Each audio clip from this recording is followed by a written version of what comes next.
जय हिंद दोस्तों, स्वागत है आप सभी का आपके अपने परिवार द लॉजिकल साइंस में। मैं हूं आलोक सिंह आतीश और उम्मीद करते हैं आप सभी अच्छे होंगे। मेरे मित्र, आज के इस वीडियो सेशन में हम लोग डिस्कस करने वाले हैं LP and technician science warm up series के दूसरे क्लास की। जी हाँ दोस्तों, इससे पीछे के वीडियो सेशन में हम लोगों ने LP and technician science warm up series का पहला क्लास देखा था, जहां पे हम लोगों ने 20 महत्वपूर्ण क्वेश्चन को डिस्कस करा था। दोस्तों, आज के इस वीडियो सेशन में भी हम लोग वैसे ही कुछ और 20 महत्वपूर्ण क्वेश्चन को डिस्कस कर रहे होंगे, जो आपके आगामी एग्जाम के लिए बहुत ही उपयोगी है। साथ ही आपकी जानकारी के लिए बताना चाहूंगा कि आज के इस सेशन का जो भी क्वेश्चन है उसका बोर्ड सॉल्यूशन पीडीएफ आपको कहाँ मिलेगा, ये हमारे टेलीग्राम ग्रुप से मिल जाएगा, जिसका लिंक इस वीडियो के नीचे डिस्क्रिप्शन में दिया हुआ है। आप वहां से जाकर के पीडीएफ को एक्सेस कर सकते हैं, या फिर टेलीग्राम पे आप जाकर के द लॉजिकल साइंस सर्च कर सकते हैं। बहरहाल, आइए अपने सेशन की शुरुआत करते हैं और चलते हैं पहले क्वेश्चन की तरफ। मेरे मित्र, आपका जो पहला क्वेश्चन है आज के इस सेशन का, क्वेश्चन नंबर 1 क्या पूछा जा रहा है आपसे? आपसे पूछा जा रहा है कि मास m के साथ चलती हुई वस्तु की गतिज ऊर्जा E का मूल्य क्या होगा। यानी कि कोई ऑब्जेक्ट है जिसका मास जो है वो m है, तो कहा जा रहा है कि अगर वो वस्तु चल रही है जिसका मास m है, तो उसकी गतिज ऊर्जा E का मूल्य क्या होगा यदि इसकी गति को v से बढ़ाकर 2v तक दोगुना किया जाता है। बहुत ही सरल सा सवाल है और आसानी से बना सकते हैं।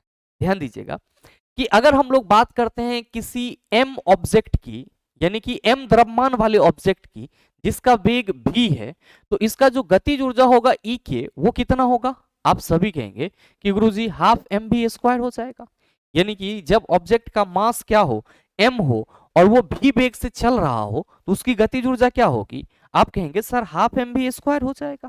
क्वेश्चन भी यही कहा जा रहा है कि पहले वो v वेग से चल रहा था, अब क्या कर दिया जा रहा है, तो v वेग से बढ़ा करके उसको 2 भी कर दिया जा रहा है, यानी कि वेग को दोगुना कर दिया जा रहा है। तो हम लोग यहाँ पे क्या लिख सकते हैं? हम लोग लिख सकते हैं according to question v equal to क्या है हमारा 2v। According to question v क्या है? तो सर जो पहले वाला है उसका दोगुना।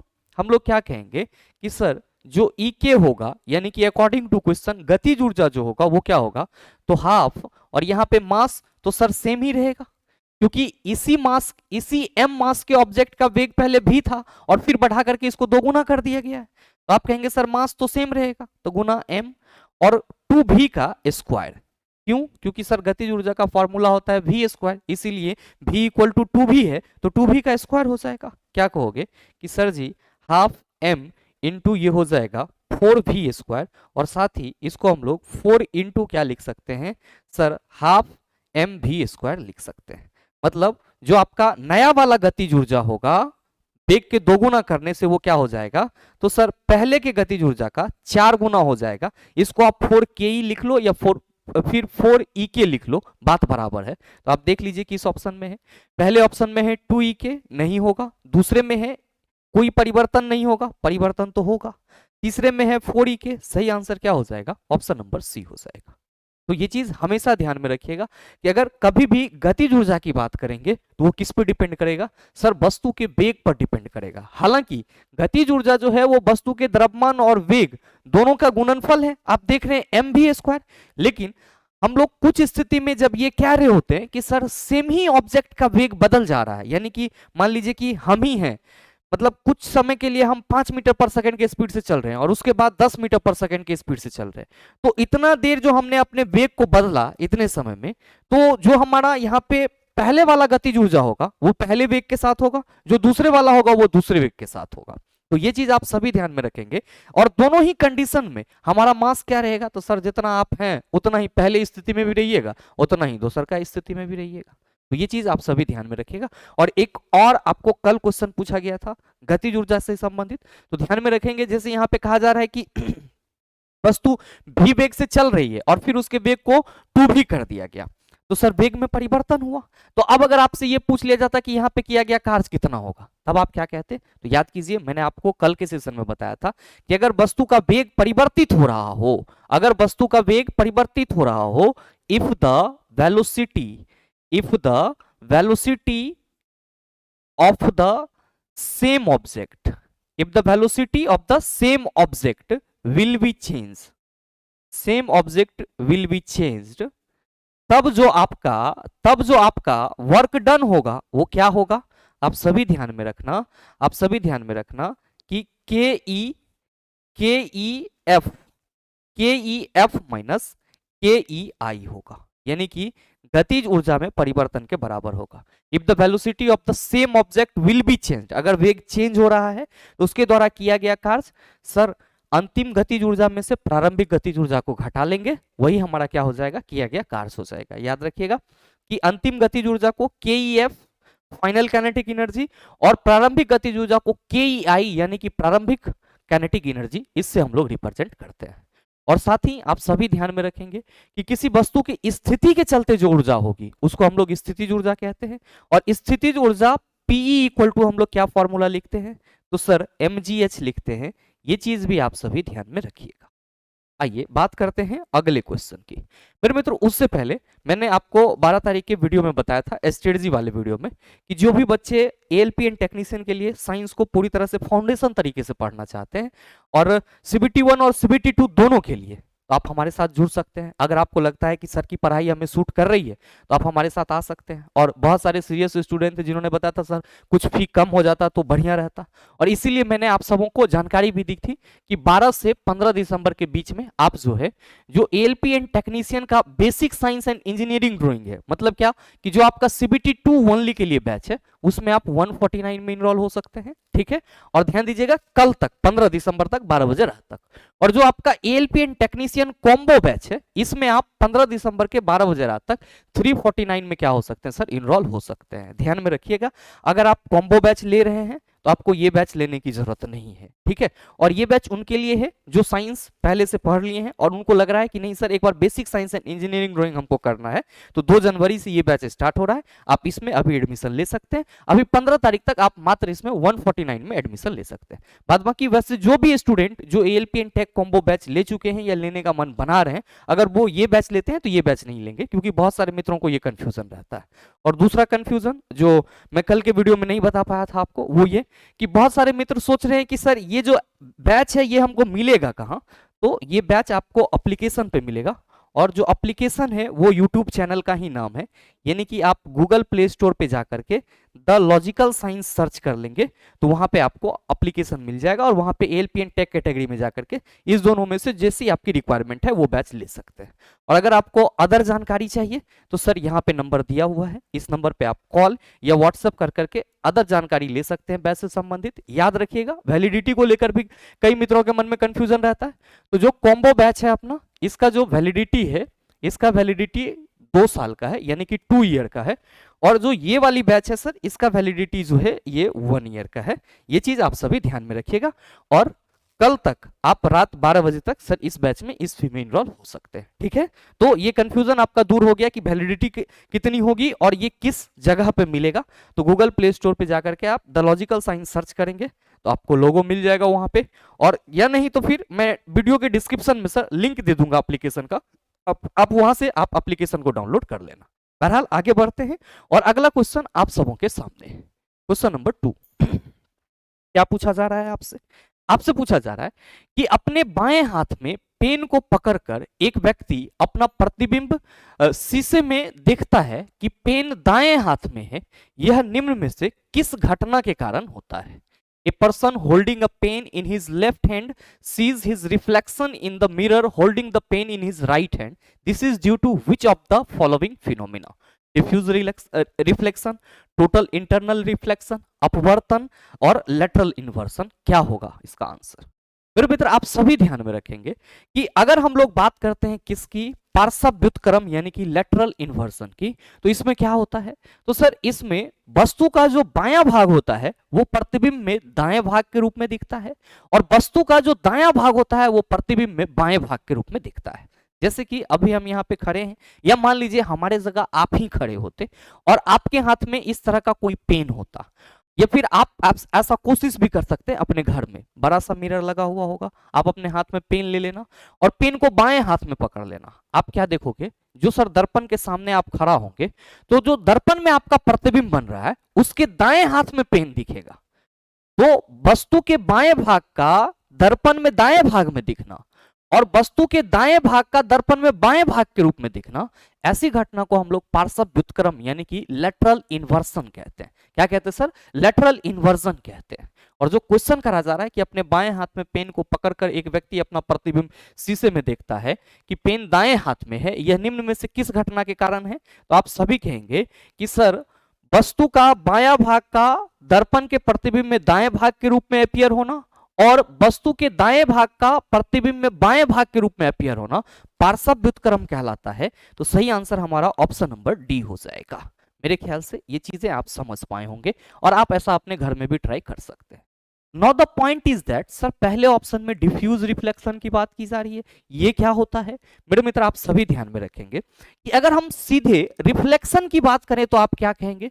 आप कहेंगे कि गुरुजी परावर्तन हुआ मतलब क्या होता है? आप कहेंगे bouncing back of light raise, मतलब प्रकाश की किरण कहीं से आ रही है, केकरो से टकरा गया और टकरा के फिर रिटर्न आ गया, मतलब लौट के आया, बाउंसिंग बैक। तो bouncing back of light rays is known as reflection of light. अब आपको ध्यान में रखना होगा कि जो प्रकाश की किरणों का बाउंसिंग होगा, पीछे की तरफ लौटना होगा, उसके लिए हमारे आसपास में दो तरह के सतह मौजूद है। अगर प्रकाश की किरणों का कहीं से भी उसी माध्यम में रिटर्निंग होना हो रहा है तो इसके लिए दो तरह के हमारे आसपास में क्या है सर? सतह मौजूद है। आप कहेंगे कौन कौन सा? एक एकदम पूरा स्मूथ चिकना वाला, ठीक है, मतलब जो आप टाइल्स वगैरह का फ्लोर देखते हो सर उस तरह से स्मूथ, या जो मिरर देख रहे हो ना सर उस तरह से स्मूथ। और दूसरा ऐसा होगा जो बिना प्लास्टर किया हुआ दीवार होता है, यानी कि रफ सरफेस।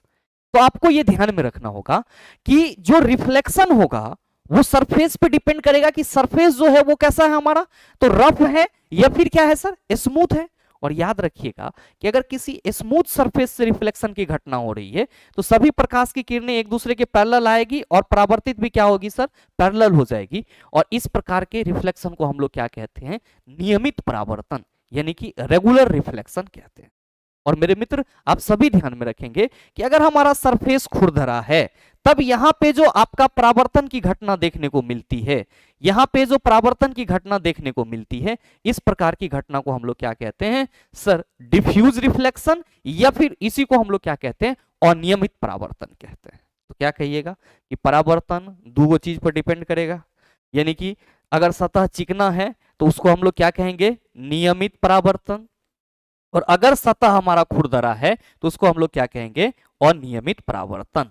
और मेरे मित्र अनियमित परावर्तन को ही हम लोग क्या कहते हैं? डिफ्यूज रिफ्लेक्शन कहते हैं, यानी कि इसी को हम लोग विभक्त परावर्तन भी कहते हैं। तो ये चीजें आप सभी ध्यान में रखेंगे। याद रखिएगा कि परावर्तन का नियम इस पे भी लागू होगा, इस पे भी लागू होगा, ठीक है? परावर्तन का नियम सरफेस वगैरह पे डिपेंड नहीं करेगा। परावर्तन का नियम नियमित परावर्तन पे भी और अनियमित परावर्तन पे भी लागू होगा, और साथ ही साथ इमेज दोनों कंडीशन में बनेगा। ऐसा थोड़े है चला कि जो दीवार बहुत ज्यादा रफ है या जो सरफेस बहुत ज्यादा रफ है उसको नहीं देख पाते हो। देख तो हम हर चीज को सकते हैं। तो जाहिर सी बात है कि जिसको भी देखेंगे रिफ्लेक्शन ऑफ लाइट के फिनोमिना से प्रकाश हमारे आंख तक पहुंच रही होगी तभी देख पा रहे होंगे। नेक्स्ट मेरे मित्र कुल आंतरिक परावर्तन, टोटल इंटरनल रिफ्लेक्शन। मेरे मित्र इसमें क्या होता है आप सभी ध्यान में रखेंगे कि जब प्रकाश सघन माध्यम से विरल माध्यम में जाती है, जब प्रकाश क्या होती है सर? सघन माध्यम से विरल माध्यम में जाती है तो आपको ये क्या होती है सर? अभिलंब से दूर भागती है। क्या होती है सर? अभिलंब से दूर भागती है। अब किसी एक केस में क्या होता है, किसी एक केस में क्या होता है तो सर जो आपतित किरण होती है वो क्या होती है सर? अभिलंब के अनुदिश लंबवत हो जाती है। तो जाहिर सी बात है कि यहाँ पे एंगल जो बनेगा वो क्या होगा सर? 90 डिग्री का। और मेरे मित्र इसी को हम लोग क्रांतिक कोण कहते हैं। इसी को क्या कहते हैं? क्रांतिक कोण कहते हैं। और आप सभी ध्यान में रखेंगे कि जैसे ही प्रकाश सघन माध्यम से विरल माध्यम में जाता है, जैसे ही प्रकाश क्या होता है सर? सरल माध्यम से विरल माध्यम में जाता है तो यहां पे मेरे मित्र जो आपका क्रांतिक कोण होता है, यानी कि जो 90 डिग्री होता है, इस क्रांतिक कोण से ज्यादा अगर आपतन कोण का मान होता है तो प्रकाश की किरणें फिर से इसी मीडियम में आ जाती है, और इसी को हम लोग पूर्ण आंतरिक परावर्तन यानी कि टोटल इंटरनल रिफ्लेक्शन कहते हैं। मतलब पूर्ण आंतरिक परावर्तन होने के लिए प्रकाश का सघन माध्यम से विरल माध्यम में जाना होना चाहिए। दो कंडीशन है, पहला प्रकाश सघन से विरल में जाए, और दूसरा जो आपका आपतन कोण का मान है वो क्रांतिक कोण से क्या हो सर, ज्यादा हो, ताकि प्रकाश जो है वो सघन माध्यम के कोर से टकरा कर ही उसी माध्यम में रिटर्न आ जाए। और यही घटना प्रकाश का क्या कहलाता है, कुल आंतरिक परावर्तन या पूर्ण आंतरिक परावर्तन कहलाता है। नो डाउट आप सबों को मालूम होगा, हीरा चमकता है टोटल इंटरनल रिफ्लेक्शन के चलते। ऑप्टिकल फाइबर प्रकाशिक तंतु कार्य करता है किस पे सर, पूर्ण आंतरिक परावर्तन के सिद्धांत पर। गर्मी के दिनों में मिराज यानी कि मरीचिका का फॉर्म होता है रोड पे, आप देखते होंगे, किसके चलते, पूर्ण आंतरिक परावर्तन के चलते। अपवर्तन तो सर जब प्रकाश की किरणें एक माध्यम से दूसरे माध्यम में प्रवेश करती है तो वो कुछ मुड़ जाती है। जैसे मान लीजिए कि ये यहाँ पे आपका लाइट है, सॉरी लाइट कह रहे हैं, ये कोई आपका बीकर है, इसमें पानी भरा हुआ है और कोई प्रकाश की किरणें ऐसी आ रही है और ये ऐसे मुड़ गई। तो मेरे मित्र ये जो प्रकाश की किरणों के मुड़ने की घटना होती है ये क्या कहलाता है, हमारा अपवर्तन यानी कि रिफ्रैक्शन कहलाता है। ठीक है, आइए अगला क्वेश्चन देखिए, बहुत ही सरल सा सवाल है। कहा जा रहा है कि सार्वभौमिक गुरुत्वाकर्षण कांस्टेंट जी के मूल्य की खोज किसके द्वारा की गई। The value of universal gravitational constant G was determined by Antoine L Lavoisier, Isaac Newton, Henry Cavendish, John Dalton. क्या होगा इसका आंसर? बहुत सारे मित्रों ने इसको बढ़िया तरीके से याद करा होगा कि सर जो जी का वैल्यू है, जो जी का वैल्यू है वो हेनरी कैवेंडिश ने खोजा था। अब बहुत सारे मित्र यहाँ पे कंफ्यूज भी हो जाते हैं। क्यों कंफ्यूज होते हैं? क्योंकि उन सबों को ये चीज याद है कि गुरुत्वाकर्षण का जो सार्वत्रिक नियम है, यानी कि जब हम लोग बात करते हैं किसकी, यूनिवर्सल लॉ ऑफ ग्रेविटेशनल की, यानी कि यूनिवर्सल लॉ ऑफ ग्रेविटेशन की, यूनिवर्सल लॉ ऑफ ग्रेविटेशन की, जिसको हम लोग हिंदी में क्या कहते हैं, तो इसको हिंदी में गुरुत्वाकर्षण का सार्वत्रिक नियम कहते हैं। गुरुत्वाकर्षण का सार्वत्रिक नियम कहते हैं। तो हम सभी ये याद रखते हैं कि गुरुत्वाकर्षण का जो सार्वत्रिक नियम है ये किसके द्वारा दिया गया? आप कहते हैं कि गुरुजी न्यूटन के द्वारा दिया गया। किसके द्वारा? न्यूटन के द्वारा दिया गया, क्योंकि न्यूटन ने ही बताया था कि अगर दो मासेबल ऑब्जेक्ट को एक दूसरे से कुछ डिस्टेंस पर रखा जाए तो उसके बीच में एक बल लगेगा, और ये जो बल होगा वो क्या होगा, तो उसके बीच की दूरी के वर्ग का व्युत्क्रमानुपाती होगा और दोनों के द्रव्यमान के गुणनफल का समानुपाती होगा। और गुरुत्वाकर्षण के सार्वत्रिक नियम के अकॉर्डिंग ही हम लोग कहते हैं कि सर F इज directly proportional to the m1 into m2 where m1 and m2 is the mass of both object or inversely proportional to the 1 bata r square. That's why we can write as F is directly proportional to the m1 into m2 बटा r square। और जब ये proportional sign हटाते हैं तो F equal to g m1 into m2 बटा r square कहते हैं। तो ये न्यूटन बाबा के द्वारा बताया गया था, जिसको हम लोग यूनिवर्सल लॉ ऑफ ग्रेविटेशन कहते हैं। अब यहाँ पे जो g है इसको हम लोग क्या कहते हैं, ध्यान में रखिएगा, इसको हम लोग सार्वत्रिक गुरुत्वाकर्षण, इसको हम लोग सार्वत्रिक गुरुत्वाकर्षण नियतांक कहते हैं। क्या कहते हैं? सार्वत्रिक गुरुत्वाकर्षण नियतांक, यानी कि यूनिवर्सल ग्रेविटेशनल कांस्टेंट। तो हम लोग इस सार्वत्रिक देख करके दोनों जगह पे कंफ्यूज होते हैं। अब ये दोनों है क्या? तो सर ये जो यूनिवर्सल लॉ ऑफ ग्रेविटेशन है ये एक्सप्लेन न्यूटन के द्वारा किया गया था, जबकि ये जो यहाँ पे कांस्टेंट हटाने के बाद जी आ रहा है, ये जो कांस्टेंट हटाने के बाद यहाँ पे जी आ रहा है, इस जी का जो वैल्यू है 6.673 into 10 to the power -11 newton metre square per kg square. इसका पता किसने लगाया? तो ध्यान में रखना, इसका पता हेनरी कैवेंडिश ने लगाया। इसका पता किसने लगाया? हेनरी कैवेंडिश ने लगाया सर। और मेरे मित्र आप सभी ध्यान में रखेंगे कि ये जो सार्वत्रिक गुरुत्वाकर्षण नियतांक है इसको सार्वत्रिक इसलिए बोला जाता है क्योंकि इसका मान प्रत्येक जगह सेम रहता है और ये किसी भी चीज पे डिपेंड नहीं करता है। हाँ याद रखिएगा, कंफ्यूजन आपको होगा कि गुरुजी जब F equal to G m1 into m2 बटा आर स्क्वायर है तो हम लोग G equal to F R square बटा m1 इंटू m2 लिख सकते हैं। चूंकि G को इवैल्यूएट करने में हमें फोर्स, दोनों के बीच की दूरी, मास, हमें सब चाहिए होता है, तो क्या G का मान इन सभी चीजों पे डिपेंड करेगा? ना ना ना, गलत हो जाएगा चेला। और यही चीज आपको एग्जामिनर फंसाता है, आपसे पूछ देगा कि गुरुत्वाकर्षण सार्वत्रिक नियतांक का मान निर्भर करता है वस्तु के बीच की दूरी पर, वस्तु के द्रव्यमान पर और वस्तु के बीच लगने वाले बल पर। अब बच्चा परेशान है कि सार्वत्रिक नियतांक फॉर्मूला तो Fr² बटा m1 इंटू m2 होता है, तो जाहिर सी बात है ये डिपेंड करेगा, नहीं, कभी नहीं कहेंगे। हमेशा याद रखिएगा कि ये जो गुरुत्वाकर्षण सार्वत्रिक नियतांक आपका है, universal gravitational constant which value is 6.673 into 10 to the power -11 newton metre square per kg square, ये हमेशा क्या है सर, नियत है, और ये किसी भी चीज पे डिपेंड नहीं करता है। क्योंकि ये जो जी है इसका वैल्यू पता लगाने के लिए हेनरी कैवेंडिश ने क्या करा था, तो सर 2 सोने का बॉल लिया था और दोनों को उन्होंने कुछ दूरी पर रखा था, दोनों को उन्होंने कुछ दूरी पर रखा था, और फिर उन्होंने उसके बीच में लगने वाले आकर्षण बल के परिमाण से यह पता लगाया कि सर जो जी है उसका मान इतना होगा। क्योंकि क्या होता है कि सर जब ये हमारा बॉल यहाँ पे 1 केजी का हो, 1 केजी का हो और 1 मीटर की डिस्टेंस पे हो, तो इसके बीच में गुरुत्वाकर्षण बल जो लगेगा वो कितना होगा? आप क्या कहेंगे कि गुरुजी गुरुत्वाकर्षण बल जो लगेगा वो हमारा F = हो जाएगा 1 इंटू 1 बटा 1 का स्क्वायर। वैल्यू कितना आया? 1 है ना आया। लेकिन चला ये जो 1 इंटू 1 किए हो, ये तो मास और आर ना, जी तो बच लेना है। आप कहेंगे सर यहाँ पे तो जी रहेगा ही रहेगा, तो F = g ना हो जाएगा। अब g का वैल्यू है 6.673 into 10 to the power -11 newton metre square. तो याद रखिएगा जब दो ऑब्जेक्ट एक एक केजी का एक दूसरे से 1 मीटर की दूरी पर स्थित हो, तो उसके बीच में जो लगने वाला गुरुत्वाकर्षण बल होगा वो गुरुत्वाकर्षण नियतांक के बराबर होगा।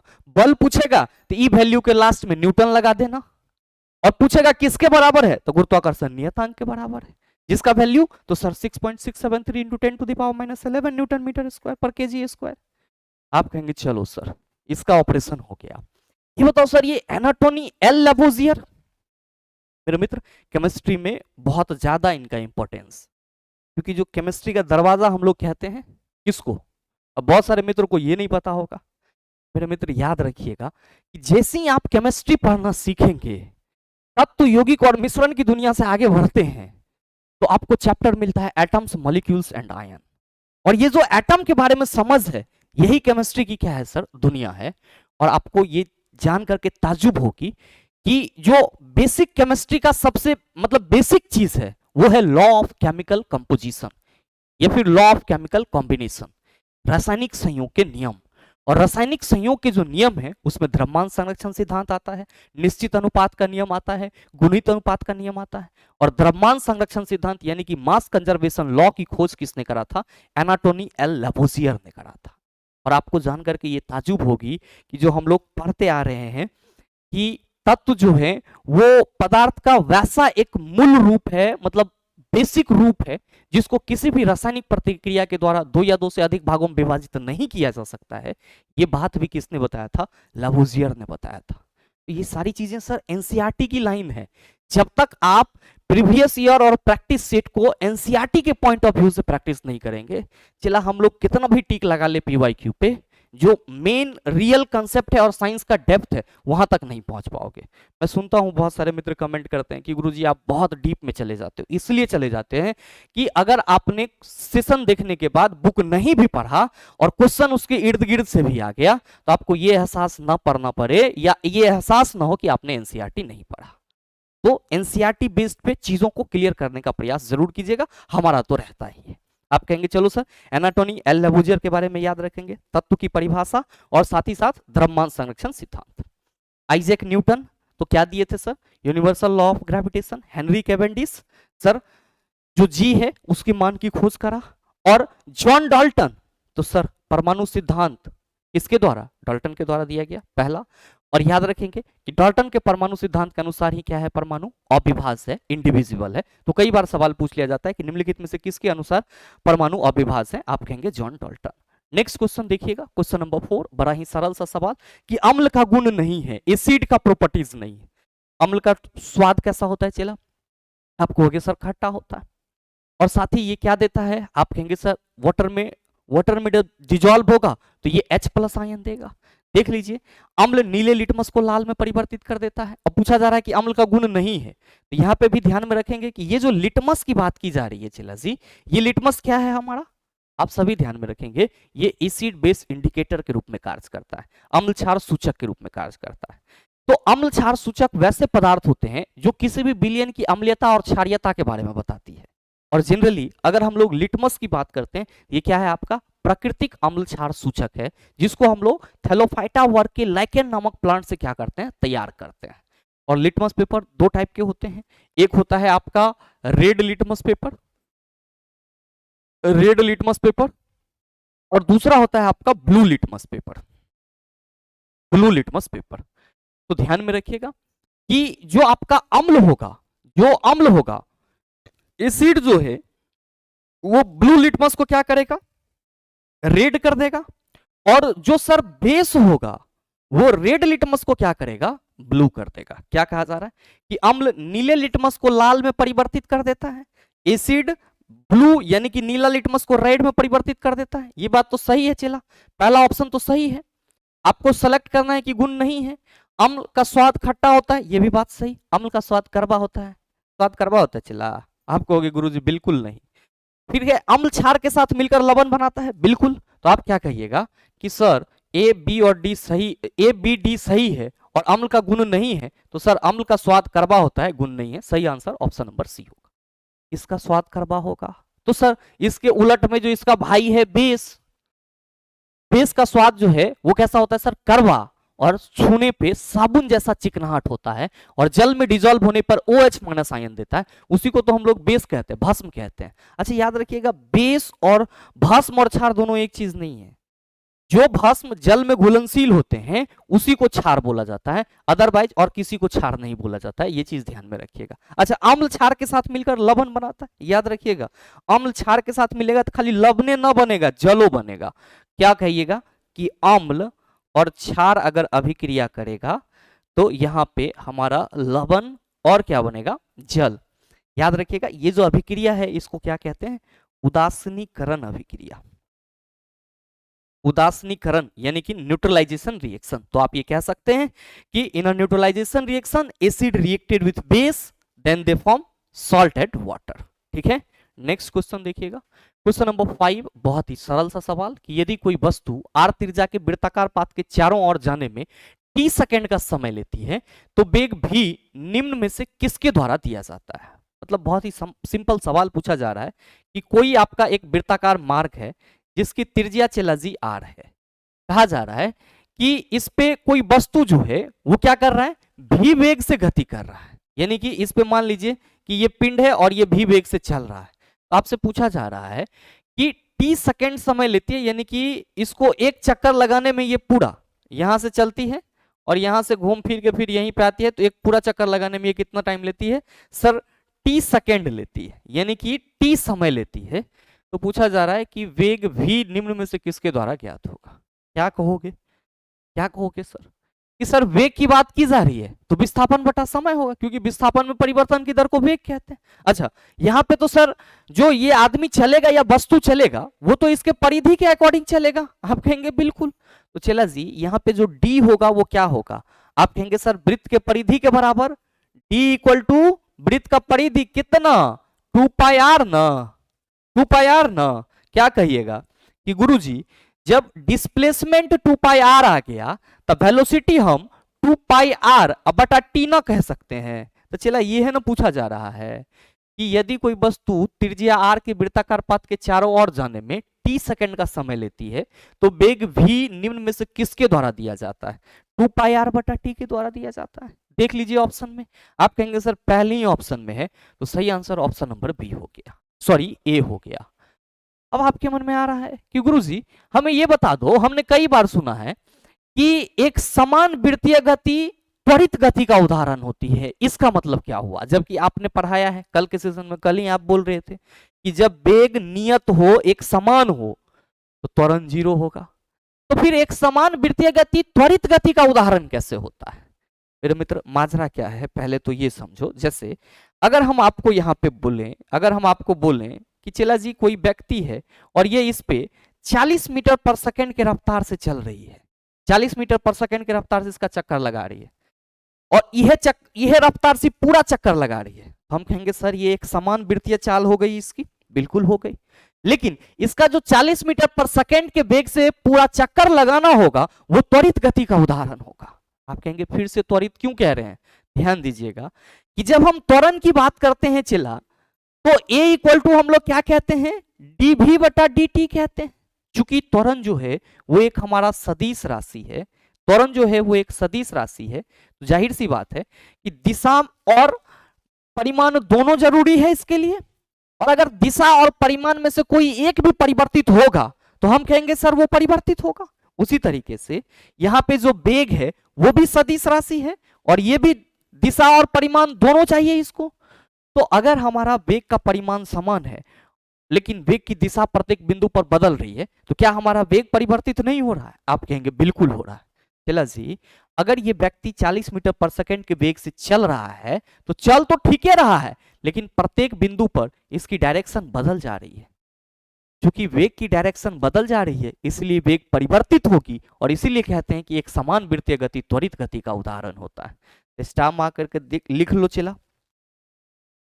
किसी मोड़ पे इसका जरूरत पड़ सकता है क्या?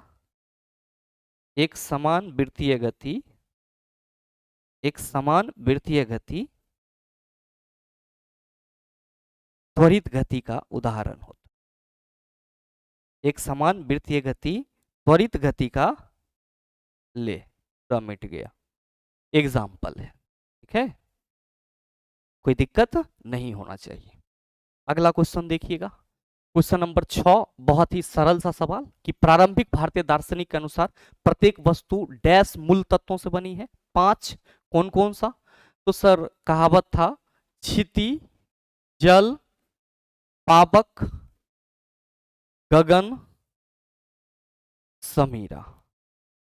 क्षिति, जल, पावक, गगन, समीरा। क्षिति मतलब यहाँ पे पृथ्वी को बोला गया, जल मतलब जल तो समझ ही रहे हैं, पावक अग्नि को बोला गया और गगन आकाश को बोला गया और सर समीरा हवा को यानी कि वायु को बोला गया। तो मेरे मित्र प्रारंभ में जो ऋषि मुनि थे उनका यह मानना था कि इस ब्रह्मांड में जितने भी पदार्थ हैं वे सभी पृथ्वी, जल, अग्नि, आकाश और वायु यानी कि हवा से मिलकर बने हुए हैं और इसी पंच तत्व से प्रत्येक इंसान का भी शरीर बना हुआ है। और इसी तरह संस्कृत में एक श्लोक भी है कि क्षिति, जल, पावक, गगन, समीरा पंच रचित अति अधम शरीरा। मतलब क्या हुआ कि सर जो क्वेश्चन करा जा रहा है कि प्रारंभिक भारतीय दार्शनिक के अनुसार प्रत्येक वस्तु डैश मूल तत्वों से बनी हुई है, 5 मूल तत्वों से बनी हुई है। ठीक है मेरे मित्र, इस परसेप्शन के बाद जब और चीजें डेवलप हुई तब लोगों ने यह पता लगाया कि प्रत्येक वस्तु परमाणु से मिलकर बनी होती है और जब और साइंस डेवलप हुआ तब ये पता चला कि परमाणु भी इलेक्ट्रॉन, प्रोटॉन और न्यूट्रॉन से मिलकर बना होता है। तो अगला क्वेश्चन पे हम लोग बात कर लेते हैं, क्वेश्चन नंबर 7 पे कि एक प्रतिरोधक में विद्युत धारा I प्रवाहित होती है, एक स्रोत प्रतिरोधक में V का विभवांतर बनाए रखता है। समय t में स्रोत द्वारा आपूर्ति की गई ऊर्जा की मात्रा कितनी होगी? बहुत ही सरल सा सवाल है मेरे मित्र।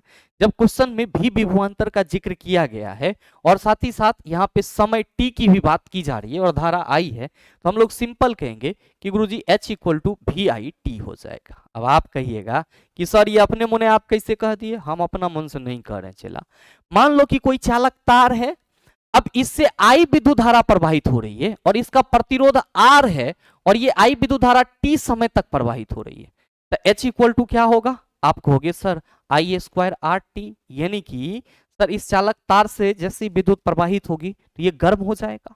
अब मेरे मित्रों थोड़ा सा फोकस कीजिएगा किस बात पे कि ओम का नियम कहता है V इक्वल टू IR होता है, तो R इक्वल टू हम V बटा I नहीं कह सकते हैं क्या? आप कहेंगे बिल्कुल कह सकते हैं। अच्छा जब ये ऊर्जा ही है तो H इक्वल टू हम I स्क्वायर रहने देते हैं और R के जगह V बटा I कर देते हैं इंटू T, तो ये इसके साथ कैंसिल होकर के H इक्वल टू VIT आ गया, तो क्या दिक्कत हो गया? आप कहेंगे सर तब तो सही लिखे थे। बिल्कुल मेरे मित्र, देख लीजिए कि इस ऑप्शन में आप कहेंगे सर ऑप्शन मैच नहीं करता है, तो यहाँ पे थोड़ा सा सुधार लीजिएगा। ये जो VI बटा T है ना, इसको काट दीजिए और यहाँ पे VIT लिख दीजिए। सही आंसर ऑप्शन नंबर ए हो जाएगा। आइए अगला क्वेश्चन देखते हैं। कहा जा रहा है कि स्वाद का पता लगाने के लिए अभिग्राहक को क्या कहते हैं, यानी कि वैसा रिसेप्टर्स जिससे टेस्ट का पता चलता है, क्या कहिएगा?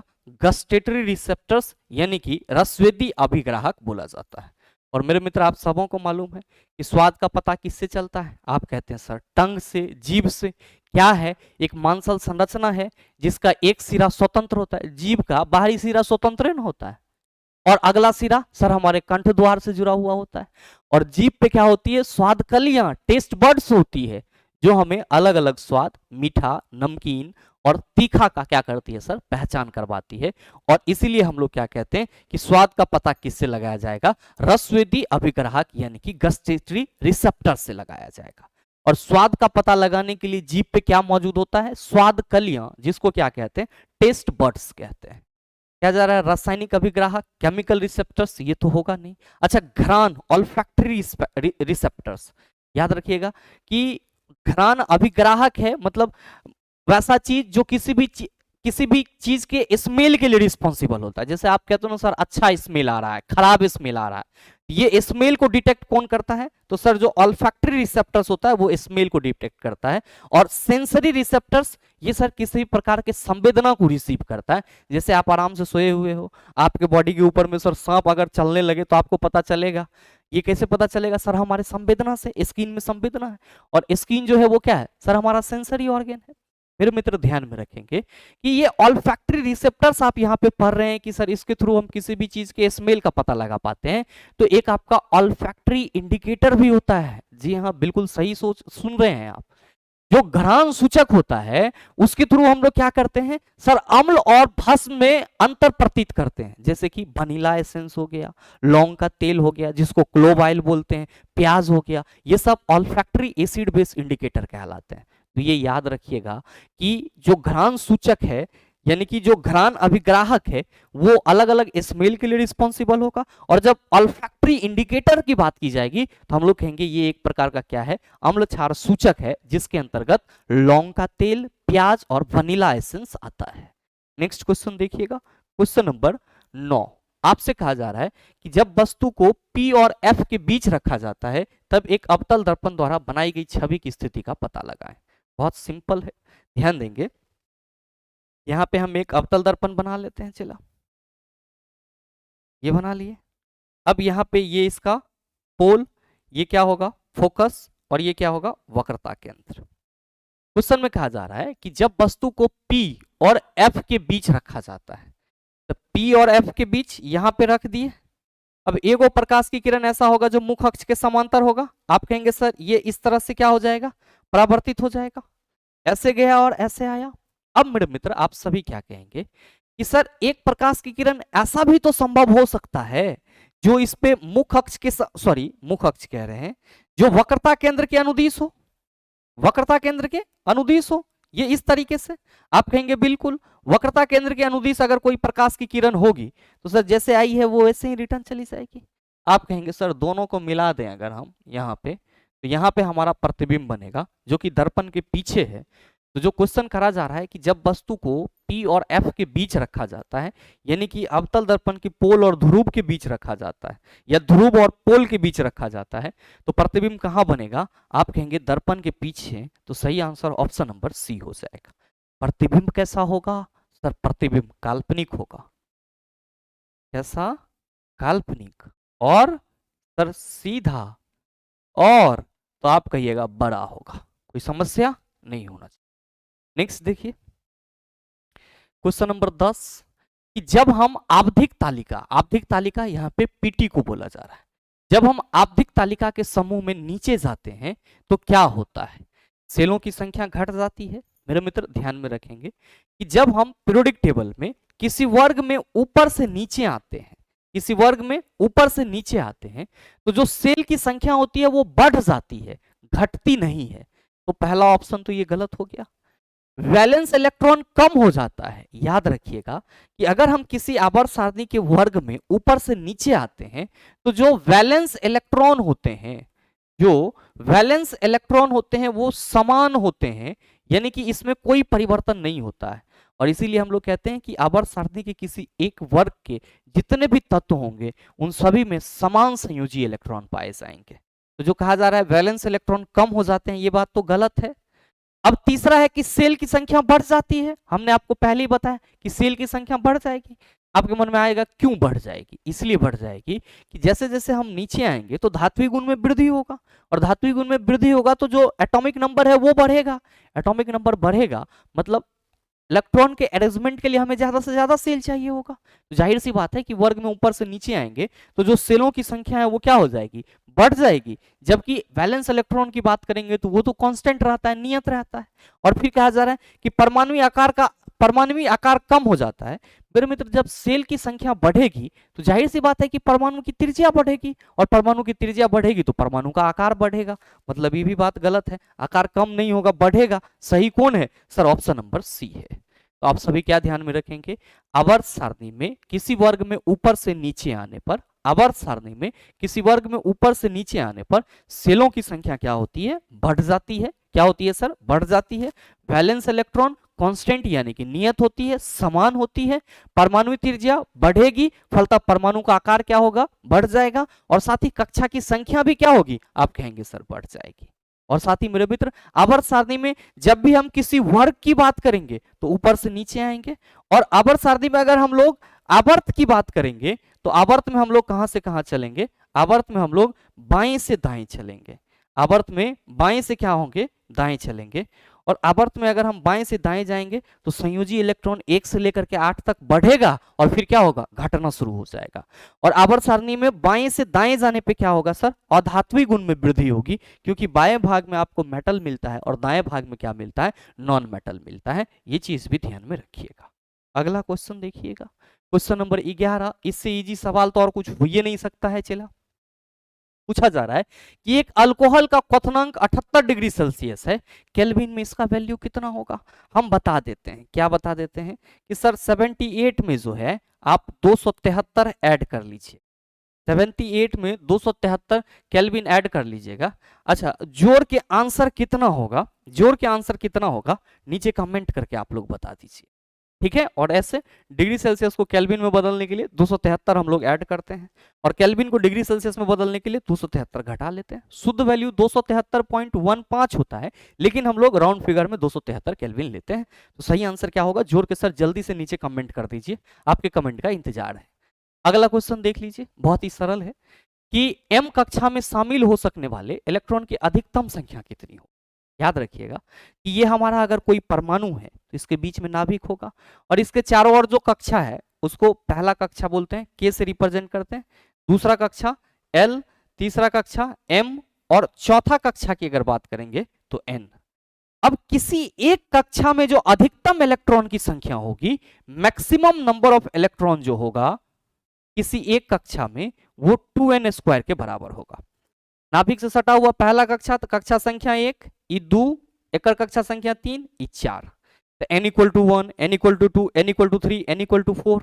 अगर हम बात करें k में तो आप कहेंगे सर 2 इंटू 1 का स्क्वायर 2, l में 2 इंटू 2 का स्क्वायर 8, m में तो 2 इंटू 3 का स्क्वायर 3 3 9 2 18, और सर n में तो हम लोग कहेंगे सर 2 इंटू 4 का स्क्वायर 16 2 32, यानी कि n में कितना चला जाएगा सर? 32।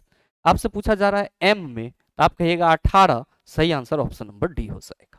कोई समस्या नहीं होना चाहिए सर। अगला देखिए, दांतों में सड़न शुरू हो जाता है जब मुंह का पीएच, आप सभी कहेंगे सर 5.5 से कम होता है। इसमें तो कोई सर लाग लपेटा है ही नहीं। अगला देखिए, क्वेश्चन नंबर 14 आपसे पूछा जा रहा है, निम्नलिखित में से कौन सा एम्फोटेरिक ऑक्साइड है? एम्फोटेरिक ऑक्साइड यहाँ पे किसकी चर्चा की जा रही है? उभयधर्मी ऑक्साइड की। किसकी चर्चा की जा रही है? उभयधर्मी ऑक्साइड की। और याद रखेंगे, उभयधर्मी ऑक्साइड धातु के वैसे ऑक्साइड होते हैं जो अम्ल एवं क्षार दोनों की तरह बिहेव करता है। और अगर हम बात करें कुछ उभयधर्मी ऑक्साइड की तो Al2O3 aluminium oxide, PbO lead oxide, ZnO zinc oxide, ये सब क्या कहलाते हैं सर? उभयधर्मी ऑक्साइड कहलाते हैं। और मेरे मित्र ध्यान में रखेंगे कि जो धातु के ऑक्साइड होते हैं, जो धातु के ऑक्साइड होते हैं, इसकी नेचर कैसी होती है? क्षारीय। और जो अधातु के ऑक्साइड होते हैं, जो अधातु के ऑक्साइड होते हैं, जो अधातु के ऑक्साइड होते हैं, इसकी नेचर कैसी होती है? अम्लीय होती है। कैसी होती है? अम्लीय होती है। जबकि Al2O3 इसका अम्ल और क्षार दोनों जैसा गुण होता है।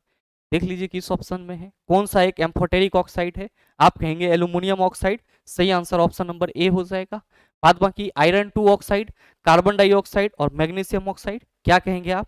सर आयरन हमारा मेटल है तो इसका ऑक्साइड तो क्षारीय होगा। अब कार्बन डाइऑक्साइड तो हम लोग कहेंगे सर ये तो नॉन मेटल है, तो क्या होगा सर? इसका नेचर एसिडिक होगा। लेकिन कार्बन मोनोऑक्साइड का नेचर सर न्यूट्रल होता है, यानी कि वो उदासीन होता है। मैग्नीशियम ऑक्साइड आप कहेंगे धातु के ऑक्साइड है, that's why their nature will be basic. इसका नेचर कैसा होगा? भस्मिक होगा। अगला देखिएगा क्वेश्चन नंबर 15 कि डैश की प्रक्रिया में लोहे को जस्ता की एक कोटिंग द्वारा संक्षारित किया जाता है। आप कहेंगे सर गैल्वेनाइजेशन, जिसको हम लोग क्या कहते हैं? जस्तीकरण।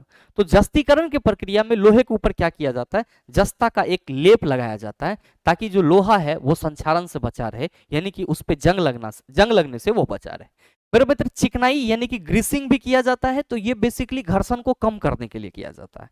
एनोडाइजिंग की बात करते हैं तो जो एल्यूमिनियम के अटेंसिल्स होते हैं यानी कि बर्तन होते हैं, उसको जंग से बचाने के लिए या एल्यूमिनियम के संक्षारण में एनोडाइजिंग का उपयोग किया जाता है। और जब हम लोग मिश्र धातु की बात करते हैं, एलॉइंग की बात करते हैं, तो हम लोग क्या कहते हैं कि जो मिश्र धातु होता है ये दो या दो से अधिक प्रकार के धातु और अधातुओं का एक निश्चित अनुपात में समांगी मिश्रण होता है, जो बेसिकली किसी धातु के अंदर स्ट्रॉन्गनेस लाने के लिए यानी कि मजबूती लाने के लिए किया जाता है। और मिश्र धातु जो होते हैं सर वो बहुत ही ज्यादा क्या होते हैं सर? मजबूत होते हैं। याद रखेंगे ये समांगी मिश्रण होते हैं। क्या होते हैं सर? समांगी मिश्रण होते हैं। तो ये चीजें आप सभी ध्यान में रखना, ठीक है।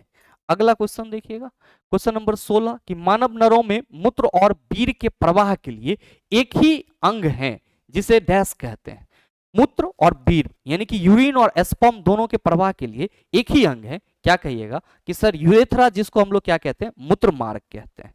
ध्यान में रखेंगे कि डिंब वाहिनी ओविडक्ट ये आपका फीमेल रिप्रोडक्टिव सिस्टम का हिस्सा है, जिसके थ्रू क्या होता है? तो सर जो ओवम है वो बाहर आता है, ओवम जो है वो बाहर आता है। और बेसिकली इसको हम लोग फैलोपियन ट्यूब के नाम से भी जानते हैं। मूत्रवाहिनी इसको कहते हैं हम लोग यूरेटर, और इसके थ्रू क्या होता है? यूरिन एक जगह से दूसरी जगह जाता है। और शुक्रवाहिका यानी कि वैस डिफरेंस, तो ह्यूमन यानी कि मेल के बॉडी में बनने वाले स्पर्म को टेस्टिस से बाहर निकालने में कौन कार्य करता है? सर वैस डिफरेंस, जिसको हम लोग क्या कहते हैं? शुक्रवाहिका कहते हैं।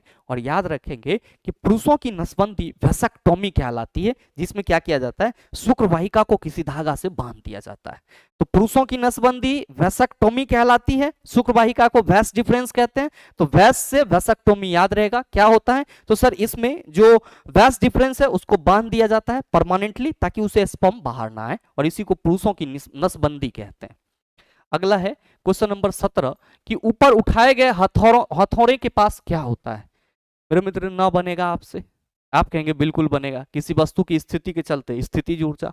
सही आंसर ऑप्शन नंबर डी।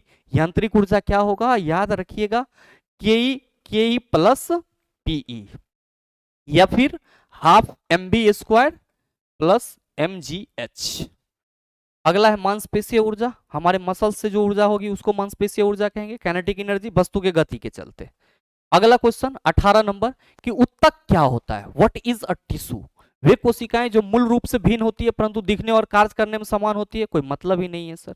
वे कोशिकाएं जो मूल रूप से दिखने में और कार्य करने में भिन्न होती है, जब भिन्न ही हो जाएगा तो सर उसको तो हम उत्तक कहेंगे ही नहीं। जैसे आपके बॉडी में मसल्स क्या है? उत्तक है।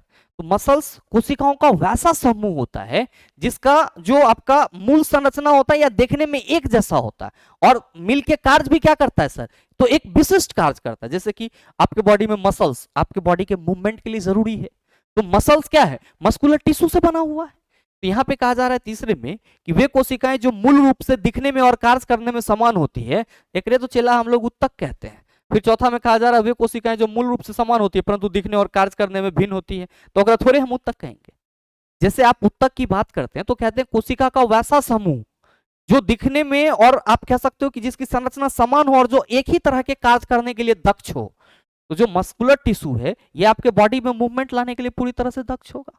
अब आपके ब्रेन में जो नर्वस सिस्टम का आपका जो नर्वस टिश्यू है या नर्व्स है, वो सर न्यूरॉन से बना हुआ है, तो जो न्यूरॉन होगा वही मिल करके सिर्फ और सिर्फ नर्वस सिस्टम का निर्माण करेगा। तो जाहिर सी बात है कि क्या होंगे, तो आप कहेंगे सर मूल रूप से दिखने में और कार्य करने में जो समान कोशिकाओं का समूह होगा वही उत्तक कहलाएगा। और ऐसे सरल भाषा में आप कह सकते हैं कि कोशिकाओं के समूह को उत्तक कहा जाता है जो एक जैसा कार्य करता है। उत्तक पौधे में भी होते हैं, पादप उत्तक के नाम से जाने जाते हैं, और उत्तक जंतु में भी होते हैं जिसको हम लोग जंतु उत्तक के नाम से जानते हैं। ये चीज ध्यान में रखेंगे। नेक्स्ट देख लीजिएगा कि यदि कंडक्टर का प्रतिरोध दोगुना हो जाता है तो विद्युत धारा आधी हो जाती है। यह किस कारण से होता है? चला सी I equal to V by R होता है। अब प्रतिरोध दोगुना हो जाएगा तो धारा आधा हो जाएगा। आप कहिएगा सर ऑप्शन नंबर बी, ओम के नियम के चलते ऐसा होता है, जिसमें आई इक्वल टू क्या होता है सर? वी बटा आर होता है। कोई दिक्कत नहीं होना चाहिए। अगला क्वेश्चन, क्वेश्चन नंबर 20 आपसे पूछा जा रहा है कि एक प्रकार के अलैंगिक प्रजनन को पहचाने जिसमें जड़, तने और पत्तियों जैसे पौधे के कुछ हिस्सों के माध्यम से प्रजनन शामिल है। विखंडन, वानस्पतिक प्रजनन, अणुओं का विभाजन, मुकुलन। और ये सभी टर्म मैंने कई बार आप लोगों के साथ डिस्कस करा है। और इस क्वेश्चन का आंसर आप समझ से उम्मीद करूंगा, और सही आंसर क्या होगा नीचे कमेंट करके जरूर बताइएगा। आपके कमेंट का इंतजार रहेगा। बहरहाल उम्मीद करते हैं यहां तक के सभी क्वेश्चन को आप आसानी से समझ पाए होंगे। और अब अगर आपको इस प्रकार का क्वेश्चन दोबारा दे दिया जाए तो आप उसका जवाब आसानी से दे सकते हैं। साथ ही उम्मीद करते हैं कि ये वीडियो आप सबको अच्छा लगा होगा। अगर आपको वीडियो अच्छा लगा तो वीडियो को लाइक कीजिएगा, ज्यादा से ज्यादा शेयर कीजिएगा, और हाँ, अगर आप चैनल पर नए हैं तो सब्सक्राइब करके बेल आइकन दबा लीजिएगा ताकि इस तरह के एग्जाम रेलेवेंट वीडियो का नोटिफिकेशन सबसे पहले आपके पास पहुंचे और आप उसको सबसे पहले देख पाओ। मिलते हैं फिर अगले वीडियो सेशन में, तब तक के लिए best of luck. Thank you, have a nice day.